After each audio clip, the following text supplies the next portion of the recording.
What's going on, draft fans? Welcome to Cover One, the NFL Draft Podcast, the live video portion of the show that we do every single week, every Saturday morning or Sunday morning, here presented by Underdog Fantasy. My man with me, DP, Damian Parson. How are we here? Getting ready on a Saturday, week 6, halfway through the college football regular season. It is sad to say, but it's exciting. So how are we doing? Hey, I'm doing good, man. When we did the podcast Monday, it was raining. That continued through Friday. It seems like I didn't see the sunlight until this morning. So it's beautiful out. Have some family coming down. Get to see my goddaughters and whatnot. So a lot of cleaning the wife had me doing. Nothing wrong with it. There's a lot wrong with it. My body's hurting from it. But drinking the Celsius, if you guys can see that, really good drink here, healthy, So I'm good, man. Got some great matchups today, especially starting off at the 12 o'clock slot. Some really good matchups. So excited to talk football, bro. Yeah, it's. I wish we could stream for like 5 hours and just get into every single game and every prospect, but we won't be doing that today. We do have 3 games here to talk about, so definitely join us if you are a fan of college football in the NFL draft. But I will say before we get into some of the games, I just want to say that Arkansas and Ole Miss we're not talking about today because I think we've given a lot of love and attention to both teams during this stream. But I will say I'm extremely excited about that game. Absolutely. And, I guess we can talk about it in our upsets if we want to consider it an upset, but we'll get into it. But let's start at the very top. Noon today, Oklahoma and Texas. And I don't think you can say it anymore. The Red River Shootout, I don't think they call it that anymore for specific reasons that I'm not going to get into. But, the rivalry is here. I always find it weird that they do it like in the middle of the year. I feel like this should be like the last rivalry week, right? That's usually when like the Bama and Auburn at the end of Michigan, end Ohio of the season. State. Yeah. Like play that game on that week. Like the last meaningful week is rivalry week, and I love that. Yeah, no, and I mean, I'm excited about it. Don't get me wrong, because it is 6 versus 21, and Texas is 6th in the country. Oklahoma is 6th, and Texas is 21st in the country. Obviously, all eyes are on Spencer Rattler on this one. I feel like we've been talking about him quite a bit this year, but it is a big matchup, and there's more than Spencer Rattler in this game. So looking at this game, who is, some players that you're looking at from the Oklahoma or Texas side? For Texas, I already know where you're going. Come on. Bijan Robinson, man. Oklahoma's defense has notoriously been, kind of iffy. I don't want to disrespect these guys and call them trash or anything. They've been iffy for a number of years. They've been iffy for sure. And I feel as if, looking at this game, this is a game where, right now, anybody asks me, I've said it, Bijan Robinson is the best running back in college football. He's just not eligible for the 2022 draft. He's 2023. So looking at this game, this is the type of game where if he has a game similar to these past couple of weeks where it's 170, 80, close to 200 yards and 2-3 touchdowns, this is a game where that's the type of game for him that really could put Texas over the hump against OU. I'm looking at I think it's DeMarvin Overshown, the converted safety into linebacker for Texas. His ability to roam the middle of the field, be fluid and flip his hips and transition into coverage, getting depth. He has good ball skills because, again, he was a safety. And he's going to be key, looking at what Oklahoma is doing more of, and that's running the ball with Eric Gray and Kennedy Brooks. And then they had some Peyton Hillis fullback looking guy back last week. I wasn't sure who that was, to be honest with you. I was like, okay, where this guy come from? But big physical runner, and he was setting the tone for them. So Overshown is going to be very important in this game as well from the Texas side. Winfrey, over in Oklahoma. I'm a lot of talk for him this off season, heading into the season, Russ, and I want to see that breakout game from him. Yeah. Yeah, and I mean, I'll be honest. Like when I look at this matchup, as much as I like Robinson and even Jordan Whittington, their receiver has kind of come along nicely. He's a redshirt sophomore. So Xavier Worthy.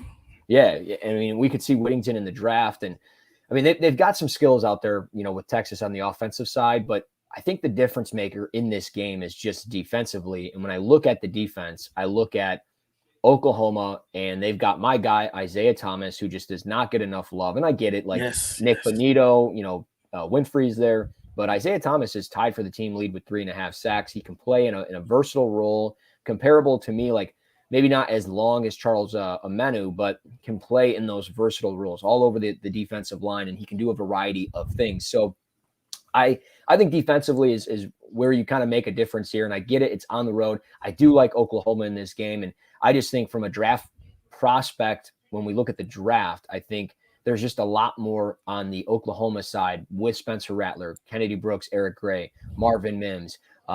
Their safety, Pat Fields, has played really well this year.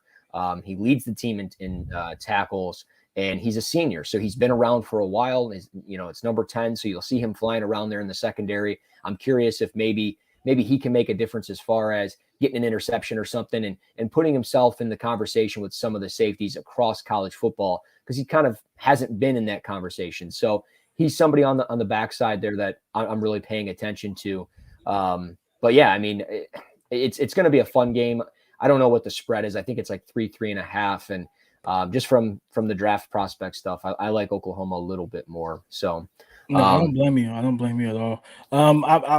Of course, I've tweeted about him, and I want to see Oklahoma again. Mike Woods, transfer from Arkansas, actually. He's second on the team in receptions. He has 20 receptions. He's second on the team with 187 receiving yards. He has 2 touchdowns. I want to see him featured more. He brings that explosive element, run after the catch, big, that big kind of bigger frame, downfield winner, 3-level receiver. And he runs great routes as well, which I highlighted on Twitter this past week. I want to see them feature him more. Texas is their leading sack artist right now is Ovi Ogahufu. Whatever, but he's second. He has 2 sacks on it, but he's linebacker. Their defensive line is going to have to generate more pressure with their front four. It shouldn't be on the linebackers and second level defenders to get to generate that type of pressure, especially against an offensive line, Russ, that has been kind of inconsistent. They're young, for Oklahoma, they've struggled. So again, that's a matchup I'm looking for, is in the trenches. Who's able to win, is because there's inconsistency on both sides.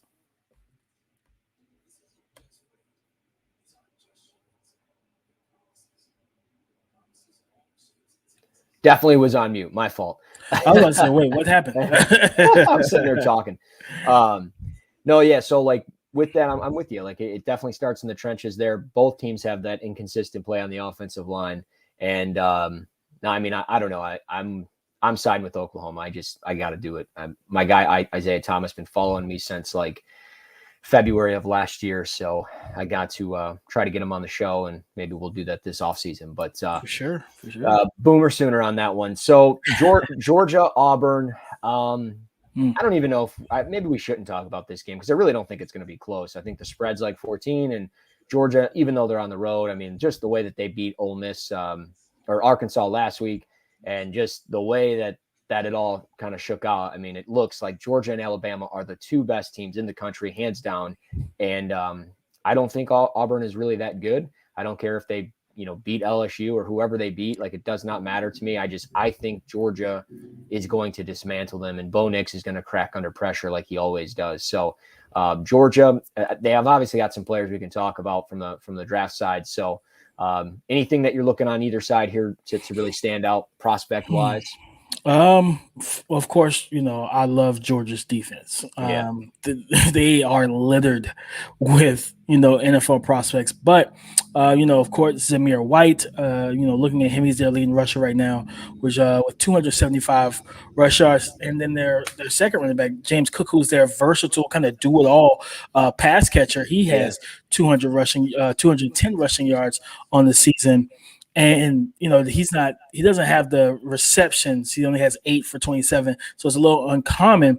I think right now for me with this game, Auburn has to limit the self-inflicted wounds. Yeah. Arkansas shot themselves in the foot time after time after time to start that game, to the point where I think Stetson Bennett had 66 passing yards and the score was like 40-0. And it was just like the offense literally didn't have to do anything because the defense did everything, but Arkansas also shot themselves in the foot.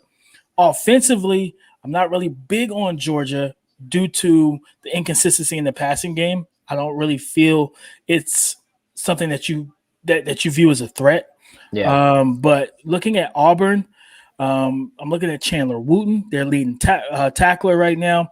And the one thing about they had, both their I believe they have 3 DNs right now with 2 or 3 sacks apiece. Derek Hall, Colby Wooden, and then we have TD Moultrie. Those guys are going to be important on the defensive end. Going against this Georgia offensive line, of course, generating pressure, being able to put them in those long down the distances, setting the edge against the run game, forcing whoever's that quarterback, whether it's JT Daniels or Stetson Bennett, forcing the game on their shoulders. Yeah. But like you said, this game could get ugly early. But of course, sticking with the defense because that's really all. But I can't really talk about Tank Bigsby, right? I mean, I can, but I don't know. This is going to be for Tank. This is going to be tough sledding. Jordan Davis, do much. Yeah, Jordan Davis in between the tackles, Adam Anderson and Kobe Dean, and just I've talked about those guys ad nauseum. So, but I want to, of course, Smoke Monday, the talented best name in college football. Best name in college football. One of the more talented safeties in the SEC, and then Roger McCreary.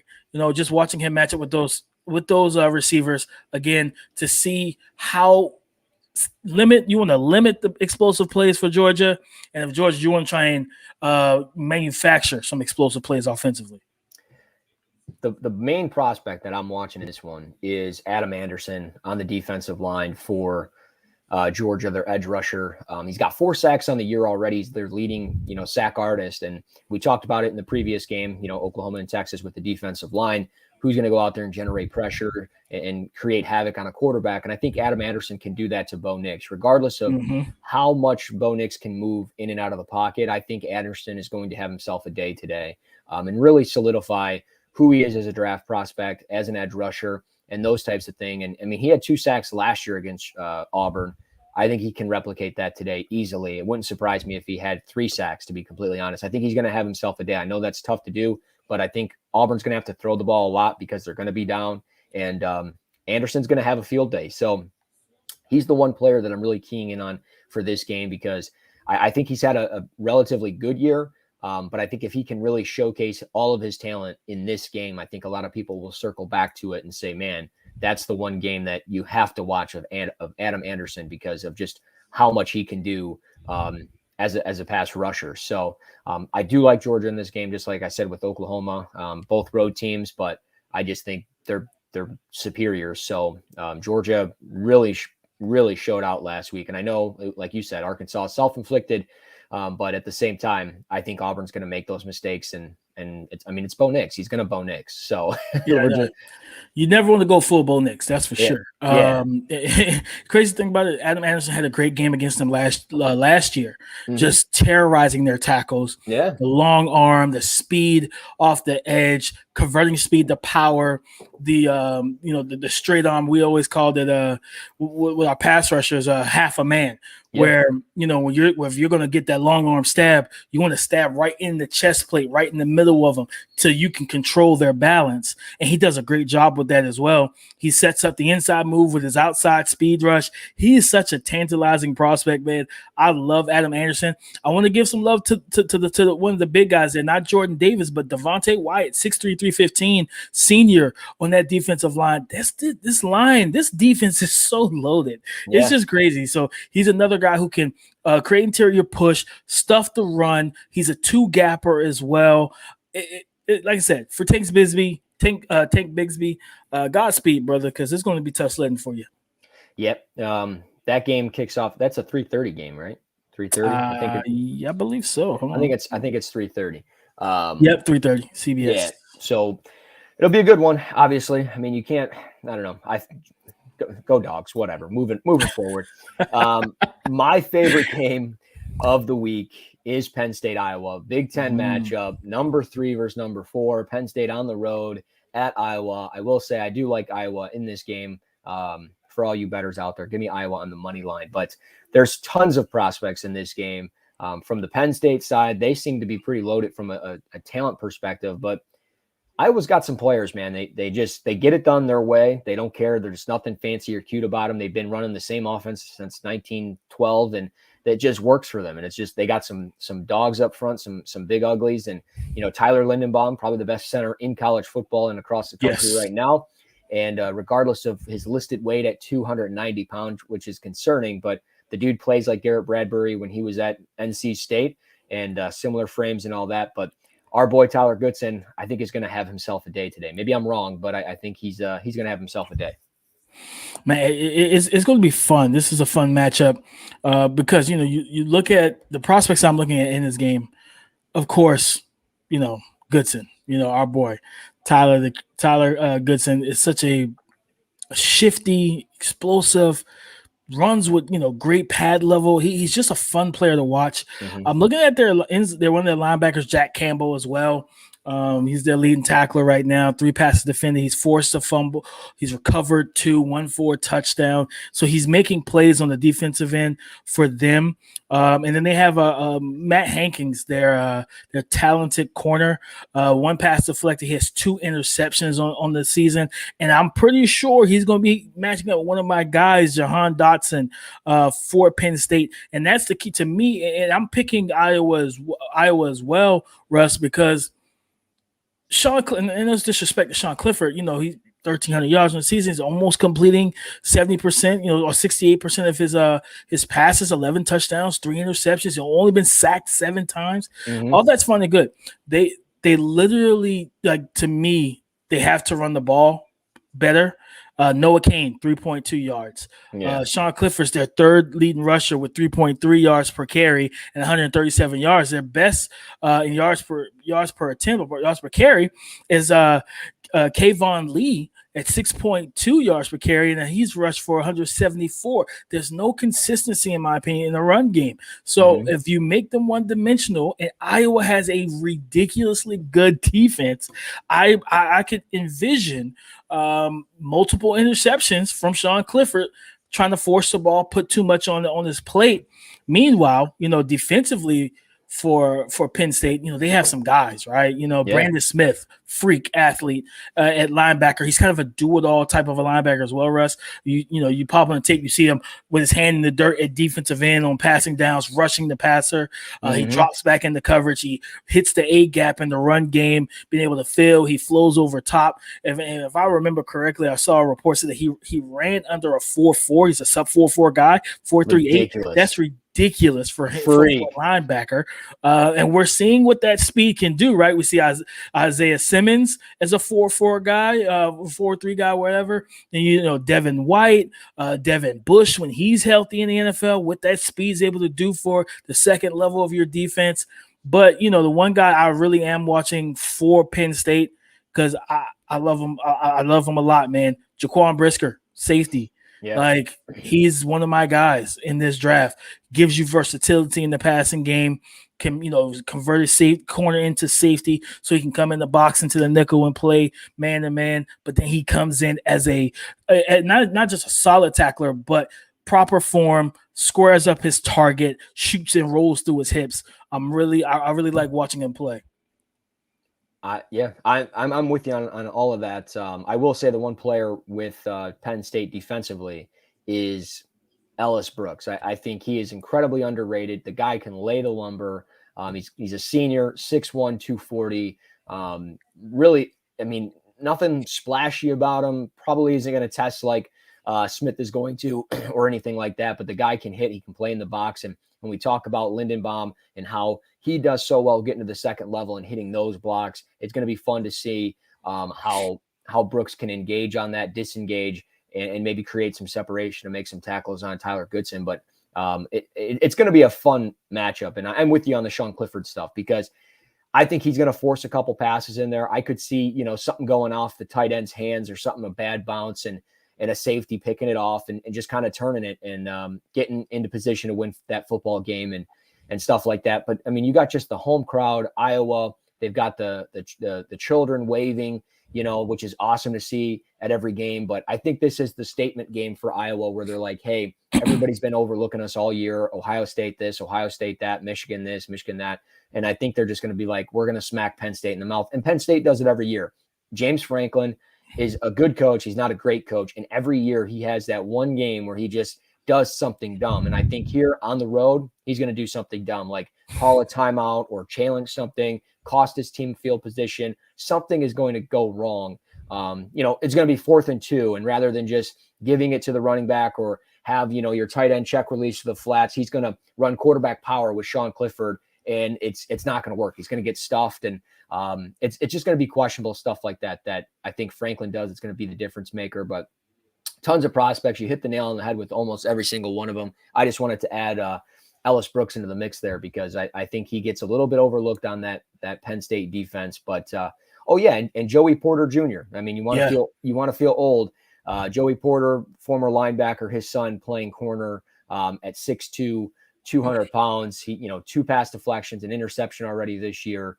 Somebody that you can definitely keep tabs on because I think he'll get beat deep at times, but he does a really good job being physical and really being in that zone spot that he needs to be wherever his responsibilities are in that zone coverage. So, but on this, on the slate today that we have Georgia, Iowa, Oklahoma, I like all 3 of those teams. I don't see really an upset brewing, with Texas beating Oklahoma or Auburn beating Georgia. And if Penn State beats Iowa, I mean, it's 3 versus 4. So right. It is what it is. But speaking of upsets, week 6, maybe my favorite segment that we do every week. We've been hitting the nail on the head on quite a few of these. I don't remember who we picked last week. I was close. I picked Kansas State over Oklahoma, and I was so close. That's right. I think I took was it Baylor over Oklahoma State? I think so. I think that was who you chose. And they let me down. So I think we were 0 for 2 last week, but we'll get it back. And you said before the show that you got an upset and you didn't want to spill the beans. I'm going to guess, and I'm hoping you're not messing with my heart here, but I'm thinking you're going to go Nebraska over Michigan. Absolutely not. Okay. Absolutely not. Absolutely not. I'm not trusting that. Nebraska? No. Nope, not a chance. No, I'm actually sticking with one of the games we talked about earlier, and that's Texas, Oklahoma. I'm picking Texas. Texas is going to be my upset of the week this week, and it's because of the fact that when I look at this Oklahoma defense, it worries me a lot, Russ. They worry me a lot. Pat, they're top 2 tacklers right now. Pat Fields, safety. Turner Yale, safety. And then the next 2 tackles are their linebackers. But safeties are typically the 3rd level of the defense, right? So that's a little concerning that your 3rd level defenders are your leading tacklers, right? So I really believe this is a game, like I talked about earlier with Bijan. I think this is a game where he could be dominant and he could be just a game changer, and not just on the ground, but getting him matched up against Brian Asamoah in coverage, Deshaun White in coverage, get him at the ball out in space, and then, of course, hammer it in between the tackles.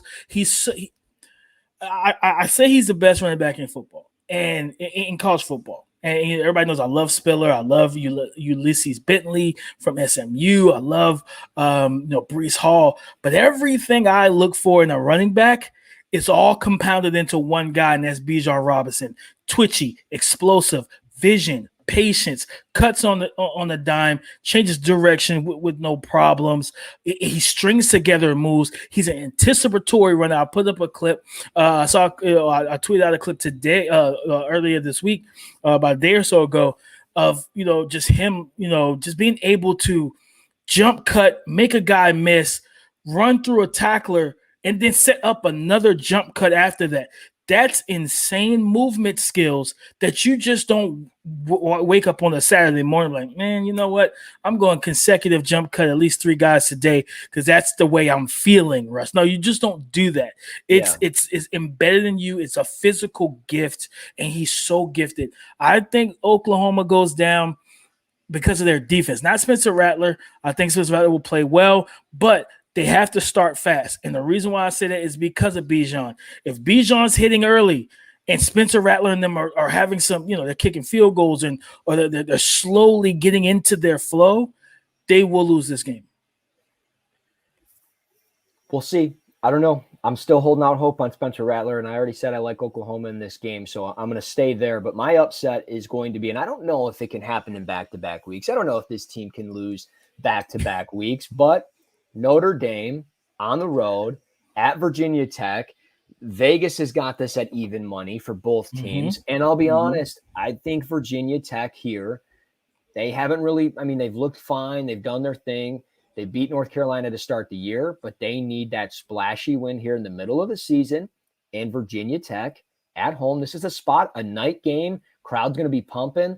Jack Cohen hasn't necessarily been the same since he dislocated his finger. Mm-hmm. And I love Kyron Williams. I like Kyle Hamilton. I like that team. I like Notre Dame, but their offensive line has been so inconsistent that I think Virginia Tech can expose them with the pressures that they do and how they blitz and how effective they are up front. I think that Virginia Tech can squeak out a win here, whether it's 24-21, whatever it is. They've got 2 of my favorite interior offensive linemen in the country, and Brock Hoffman, their center, Lecitus Smith, their left guard. I like both these players a lot. I think they get overlooked because they're offensive linemen and because they play in the ACC. But just give me Virginia Tech at home here. And then I will say, just as kind of a backup, kind of covering my ass a little bit, but Kentucky and LSU is at the same time, 7:30, LSU on the road at Kentucky. I don't know if LSU can win or beat that Kentucky team. I think there's a chance if you're feeling a little frisky. But I will say, I think we've been sleeping on Kentucky this year. They're the 16th ranked team in the country. They got a dog for a running back in Chris Rodriguez. The dude's like 6 foot, 225. But defensively, they got some players, man. J.J. Weaver, 4 sacks already this year. You look at Yusuf Corker, their defensive back. You throw his way, he's going to make plays. Jaquiz Jones as well, a linebacker, playing really well. DeAndre Square leading the team in tackles. He's out of Detroit, Michigan, 6'1", 225. So he's right up the road from me, where he grew up and everything else. And he's playing like a stud. They got some players on defense. So I wonder if this is a statement game for Kentucky. You have the Derek Stingley news coming out that he's probably going to be done for the year with the foot surgery and everything else. LSU's kind of in a bad place right now, and Kentucky can potentially expose that. They're a 5-0 team. They've got some impressive wins on the season. I don't know necessarily if LSU can pull off an upset, but I like Kentucky here in a back-to-back spot, a tough win against Florida last week to beat LSU. And then next week they play number 2 Georgia at Georgia. So they need this win. So I like Georgia, or I like Kentucky. So Kentucky. Yeah. You got anything to add on that? I'm with you on that, man. Chris Rodriguez is, like I said, 220, 225, somewhere in there. Hammer. He's a hammer. Like he's just gonna like bloody your nose, break your face mask type of runner. Yeah. I love that about him. He doesn't have that third gear, but he's not really. He's functional in the passing game, similar to. I'll be honest. He's similar to Jonathan Taylor in that, right, where he's a really physical, dominant runner, but you can't really feature him in the passing game. You just kind of throw him into the flats as like a third read, just get the ball out of the quarterback's hands late in the read and late in the play. But I'm with you wholeheartedly on that chord. So I'm looking forward to watching him, man. I really am, because the LSU has some linebackers, especially Mike Jones, the transfer, I believe, from Clemson. I'm really interested in seeing those two collide in the alley a couple times today. Well, you want to talk about having multiple TVs on tonight.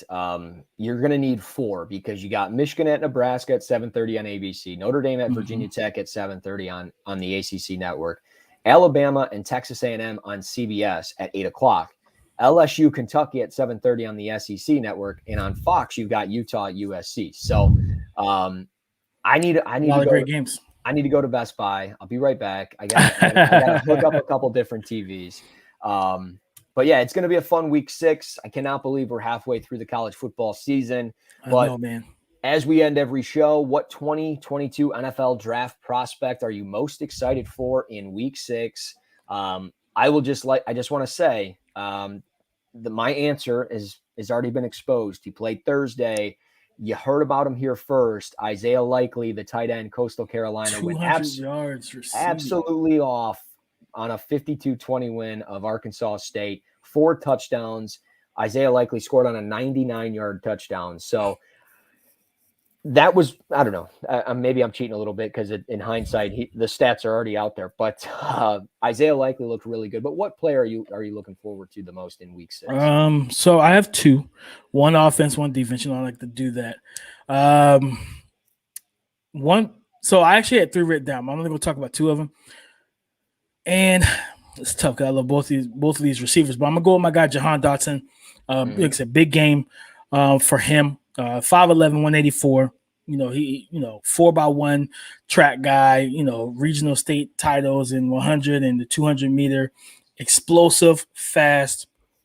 You kind of versatile chess piece type of receiver. And again, you most likely going to see Matt Hankins, the top corner over in Iowa, with that just tremendous Iowa defense. So if he's able to come out and have a day, right? The only way that Penn State wins this game is if he has a day. I'm talking 100 plus 2 touchdowns. Yeah. Just ridiculous. He is a phenomenal threat with the ball in his hands. Just his ability he's one of the better route runners in college football as well, in my opinion. Does a great job, just being able to shift gears, modulate his speed, drop his weight, roll through his hips, cut on demand at the top of his breaks. I love everything about this kid. And we know that he can go up and climb. For a 5'11" receiver, I always find it interesting when you see a guy that's sub 6 foot and they climb that ladder, baby. I said it last week. I said it I think it was on the podcast. Throw it where the kids can't get it. Mom, put the cereal on top of the fridge. Like, go up there and grab it. And he's one of those guys he's, like I said, sub 6 foot. He's 5'11". I love it, man. So Jahan Dotson's my offensive guy. Defensive, Devin Lloyd. Linebacker from Utah, versatile player. He plays the kind of the Mike off-ball linebacker slot for him, but he also will line up on the edge and rush passer. He's athletic, he's long, he's rangy, run and hit, chase type of linebacker who can drop into zones as well. Good field awareness, good spatial awareness for what's going on around him. I would like to, in this game, seeing Keontae Ingram, the running back, I want to see, because instinctually, I feel like he can improve against the run. Being able to similar, I see some linebackers, they'll sit and flat foot read, but they're not processing what's going on quick enough. Now that the offensive linemen have climbed up to the second level and they got their hands on you. So read it quickly, get to the point, find the ball, flow to it, fill whatever the play call requires you to do, and make a play in the run game. But he's so good. And he's a linebacker to me. I don't feel like we're talking about enough. I know Christian Harris is from Alabama, is the top, linebacker prospect mostly, but I would not be remiss if anybody said Devin Lloyd, that Lloyd could challenge him, because I truly believe he can. Yeah, he's fun to watch, man. He's had a tremendous season, and he's got a big spot here against USC on the road. Obviously, he can't score all the points or do anything like that offensively. Right. That's the downside. But yeah, I'm with you there on Devin Lloyd. The two I have, I already talked about one earlier. Adam Anderson, Georgia, big game against Auburn. He had 2 sacks last year against them. I think he can do the same thing here, and really put himself on the map with some of the top edge rushers in the country. And then just offensively, I'm going to go back to a guy we've talked about a little bit, Matt Corral. Big spot here. I know they lost against Alabama last week in Ole Miss, but I think here at home against Arkansas still got a solid defense. You know, they've got my guy Grant Morgan in the middle of their defense, Bumper Pool. They've got Jalen Catalon, the safety. They can make some plays on defense, and Arkansas is in looking for a bounce back win here. So I think if Matt Corral can maybe expose the defense a little bit, he struggled bad last year against Arkansas. So it's a big game for him, and I think he really wants this one. So I think really pay attention to that game, because Matt Corral is probably going to have himself a day. Maybe he won't, but I think he could potentially have himself a day. But when I spoke to Grant Morgan in the summer, I asked him specifically about that game. I said, defensively, you guys shut down Matt Corral, his worst game of his career. What were you guys looking for? And he goes, well, I mean, just by watching film, we knew what he was checking in and out of. We knew exactly what routes they were doing, just by their alignment and by their feet and their splits. And he's like, even with his splits, it was a giveaway of what he was doing. So they really keyed in on that. So if they don't change it or fix it, obviously Arkansas's defense could have themselves a day. I think they had 3 or 4 interceptions in that game. Yeah. So look for the same thing here. But I like Matt Corral to bounce back, get a win for Ole Miss, and have a better showing than last year. So pay attention to those two for me. But yeah, that's the prospects. That's the upsets. That's the games. That's all of it. That's week 6. You got anything else to add, my man, DP? Not at all, man. Just enjoy these games today. I'll be looking for my next group of guys to be on Dame's Dudes list of week 6. So yeah, man. Yeah, it's a fun week 6. Can't wait. Go green on the road at Rutgers. We'll see. I'm a little terrified, but real quick before we go, as always, like I said to start the show, we are presented by Underdog Fantasy. So if you're trying to get in the most innovative platform in the fantasy market, you need to do so now.